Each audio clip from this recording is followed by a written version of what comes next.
Hi everybody, welcome to this video. We're going to discuss the Edexcel Economics Specification A Advanced information that came out yesterday regarding your examinations in 2022. Of course, this is basically just information that the examining body has given you in terms of just to help schools and students galore to help them almost ease that pressure a little bit, but that is all. They're not giving you any inside information, to be honest. They're giving you potentially not even hints. But what this is a kind of look into potentially what could come up. Maybe you might be able to question spot just a little bit. If you're thinking that this is a way into going through your exam and flying through those questions because they're going to give you all of the knowledge, tips, etc., you're absolutely wrong. Imagine this information as almost a 1% insight into what you need to do essentially for your exam, and that is it. So always take this information with a pinch of salt. Okay, we're going to discuss which topics are going to come up, what this means for you, what you shouldn't do, and what you should do between now and until the end of the year. Okay, so let's just run through it quickly. So this advanced information covers all three components, so paper 1 through to 3. Essentially, everything else is unchanged, format, structure, etc., etc. This notice is meant to help students to focus their revision time, but not so much in the way you might think. Students and teachers can discuss the advanced information, of course. So what we're going to do, we're going to kind of skip all of this general advice. We're going to go through the subject-specific information. It gives you the main focus of the questions on the exam papers. Again, it's covering paper 1 to 3. Component 3, students will not be disadvantaged if solely using the areas indicated in this document. Now, what that means is you're not going to be disadvantaged if you only use the topics that are mentioned in this document. However, students' responses to individual questions may draw upon other areas of the specification content where relevant, and credit will be rewarded and given where this is appropriate. Students should draw upon knowledge, skills, and understanding from across the specification when responding to synoptic questions, and again, credit will be given where this occurs beyond the content listed. Now, what this is saying is, I wouldn't even use this just for component 3. Now, it's impossible to run through an economics exam without understanding the entire holistic nature of economics. So that means going through micro and macro as a whole that you would do if you didn't have this document. So using this document as almost a placeholder or a crystal ball into what's going to come up is fine, but as long as you still learn and revise everything, because remember, all the top AA star students use the entirety of the syllabus when answering questions. You always bring it in. Just because it maybe mentions monopoly, it doesn't mean you can go ahead and only talk about monopoly. There are so many other parts of the syllabus that apply to a monopoly that you wouldn't only bring in just when you're talking about monopoly. So it's crucial that you take this heavily with a pinch of salt. Okay, the specification is presented in numerical order. Some questions may be answerable using more than one area of the specified content, of course. Any content listed may appear in examination questions in any question style, from short response questions through to extended response questions, of course. Candidates will not be expected to answer questions specifically focused on other areas of the specification, but it is important that candidates appreciate that many topics in economics are interconnected and cannot be understood in isolation. Exactly what I said about 4 bullet points ago. Okay, so you use this and we can potentially not question spot or anything like that, but we're going to run through what topics come up very quickly. We're not even going to run through all of them essentially, but we're going to highlight where the big questions might come up, where the case study questions might come up. And obviously nearer the time, we start to bring out some topics that potentially can come up in the exam. And we do that on our course at EdGenie. Okay, so here we go. So theme 1, introductions to markets and market failure. So nature of economics, again, that's usually a short answer question. economics and social science, demand, PED, YED, cost elasticities of demand, supply. Yeah, we need to know all of these. Now, the fact of the matter is, you can bring in elasticities of demand anywhere. Whether you can bring it into macro, you can bring it into theme 4 stuff, you can bring it into theme 2 stuff as well, not just theme 1 and 3. So using this in thinking, oh, they can only ask multiple choice questions, it's irrelevant. The fact of the matter is, you can learn this and apply it everywhere, even when you're discussing the aggregate supply curve, for example, the Keynesian aggregate supply curve.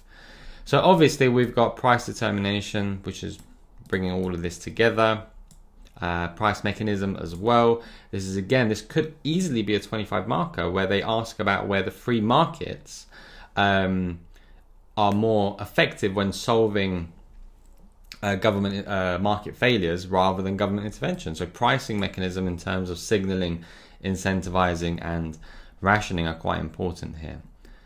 Now the big questions usually stem from a market failure. Whether we're talking about a 25 marker, there's usually a market failure question, and it looks like they've mentioned externalities. All right, they haven't included information failure or public goods. So it looks like utilizing those negative and positive externalities and understanding their diagrams is going to be key here. And then there's going to be the government intervention. So probably there's going to be a big question potentially. One of your 25 markers might be on externalities. And that could be the fact that, in terms of a negative externality in production, maybe in terms of carbon producing. So electric vehicles are quite high on the topic radar at the moment. So maybe this could be a question about negative externalities in production and consumption of petrol and diesel cars, and then how best to intervene in the markets. So we're going to be looking through topics or news items, news agendas that have occurred from around 2019 all the way through to kind of end of 2020 in terms of the makeup of potentially the case study or the topics. And then government failure. So again, government failure could be mentioned, maybe not a direct question, but you would need to bring in this as an evaluation potentially, and when you're discussing government interventions. So it looks like from a theme 1 perspective, maybe externalities will be one of the larger questions, maybe the 15 marker in the case study, 12 marker or the 25 markers. Okay, and then you will have to discuss government intervention. Theme 3, so this is all for paper 1 related topics and paper 3, of course. Business growth, so we're talking a lot of the time they ask about questions with regards to growing. Is it more effective for a company to grow organically or through acquisition? All right, so that's something there. And business objectives as well is key anywhere. So you can comment on business objectives anywhere. So what this is referring to is stuff like profit maximization, revenue maximization, and sales maximization. Okay, so again, you could get a 25 marker. Evaluate whether profit maximization is the most important business objective. There you go, for a small firm or a large firm, whatever it might be. Okay, so that could be a 25 marker. Revenues, costs and profits. Again, this is in relation to potentially talking about these market structures as well. You can get easily questions here, especially in the short answers as well. And then these are normally with reference to potentially a market structure. Okay, so it looks as though it says, look, supply of labor. I'm going to come back to hit market structures in a second, but the supply of labor is mentioned in isolation. So this could be a question maybe essentially about, let's see if they've mentioned, So in terms of the supply of labor, the elastic, inelastic nature of it maybe. And again, it can come up in the big questions, to be fair, the larger questions. And it looks like, again, market structures, oligopoly, monopoly. You're definitely going to get a big question on market structures. All right, it's a given. There's going to be something key. It's going to be either the major talking point of the case study. So it could be the case that it's an oligopolistic market or industry, and then they're talking about legal monopolies. in that. So who's got the largest market share? And then there's going to be references. Of course, efficiency plays a big part here. Dynamic, allocative, productive, X. And then contestability. Maybe there's small questions on that, but also commenting on the contestability of the market and maybe what that industry is doing, what are the causes, or what they can do to increase contestability, or what the government can do to increase contestability in that industry as well. And again, look, government intervention comes in here. So it looks as though the larger questions are going to either come from the labour market or market structures. But I wouldn't be surprised if there are bigger questions coming from a business objective question as well. All right, but a lot of the time you're going to get multiple choice questions with regards to revenues, costs and profits individually. But of course, all of this is intertwined with the market structures. Okay, makes sense. So from a paper 1 perspective, where are the big questions going to come from? Usually externalities and intergovernment interventions and failure. And then from a theme 3 perspective, market structures and the labour market alongside that government intervention. So it looks even though you can intervene. Maybe there's a problem with a monopoly in terms of its competitiveness. So governments need to intervene in terms of looking at competition, maybe even the welfare of consumers. Okay, so that's the way you would look at it. So make sure you get those questions practicing. Moving over to paper 2, measures of economic. So obviously this is the macro stuff. Measures of economic performance, economic growth, aggregate demand. Of course, like consumption and investment, national income. This is all relevant alongside economic growth, and then demand and supply side policies.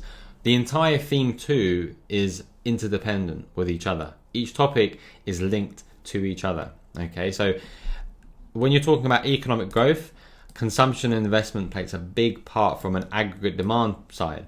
And we're going to utilize demand side policies to increase that economic growth. So there could easily be a big question, even from a case study perspective, as well as a just normal essay perspective, 25 marker, where that will have a question about maybe demand side and supply side policies and economic growth.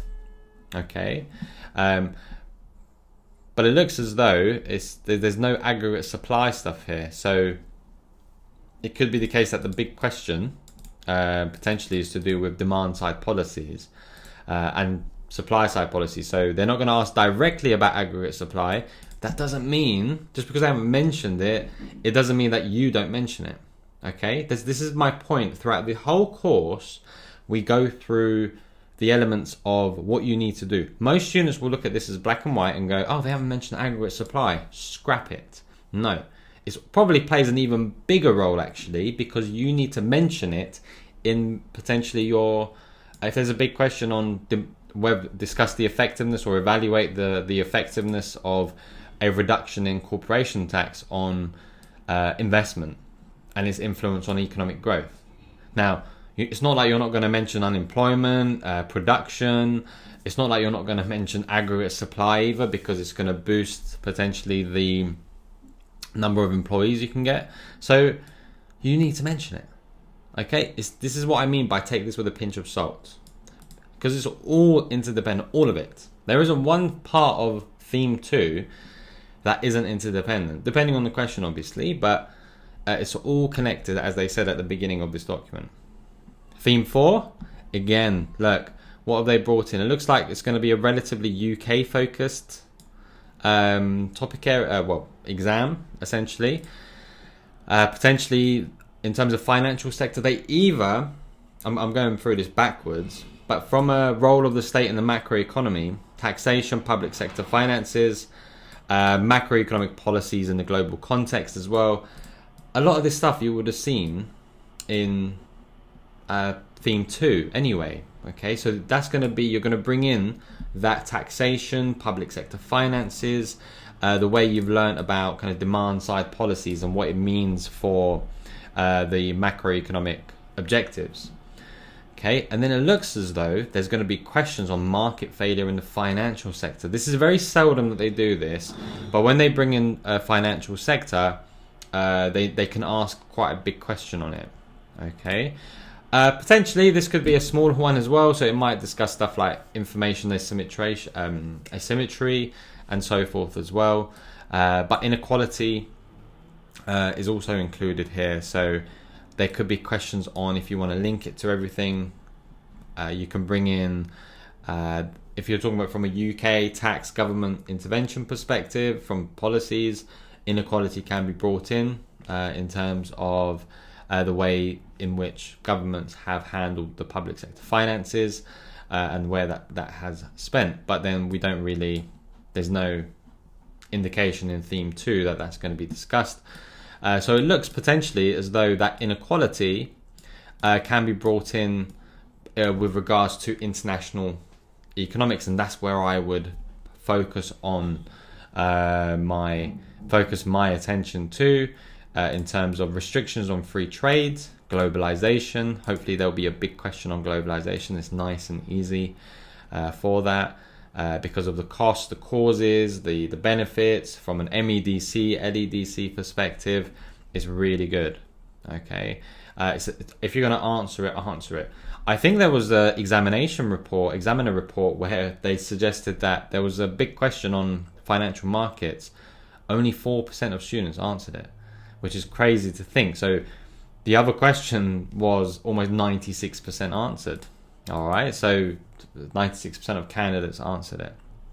So when you're looking at this, there's a lot of stuff that's not included here. So there's nothing about potentially the EU or the Eurozone and stuff like that. But it looks like we're going to be talking, there's going to be questions or case studies, maybe from an international perspective here, but potentially also purely from a UK perspective. There could be some questions there with regards to the larger questions also. So I would potentially focus my efforts on government intervention or government policies, macroeconomic policies in achieving economic growth, which kind of links in with the whole of theme 2 here. At the same time, I would focus my efforts in understanding the financial sector, just in case they throw that question at you from a market failure perspective.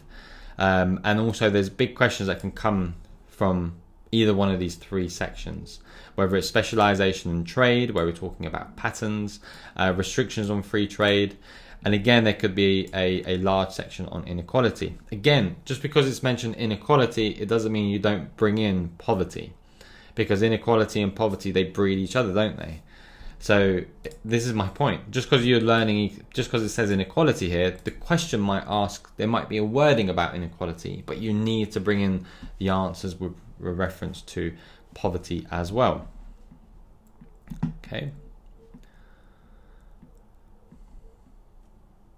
So from a paper 3 perspective, look, how markets work. So elasticities of demand, externalities from a theme 1 perspective. Again, macroeconomic objectives and policies. As you can see, from a theme 1 and theme 2 perspective, these 3 topic areas are significant. Fiscal, monetary, supply side policies, externalities from a market failure perspective, and then elasticities of demand. Okay, and then look, that it looks as though if there's no big question about labour in the first paper, in terms of paper 1, there's going to be a big question on the labour market in paper 3. Because look, they've mentioned demand for labour, supply of labour, and wage determination. So it looks as though that big question is going to come in that paper 3 scenario. And then theme 4, exchange rates. I would, so there's going to be a big question on developing economies, and there's going to be, I reckon, potentially a big question on exchange rates as well.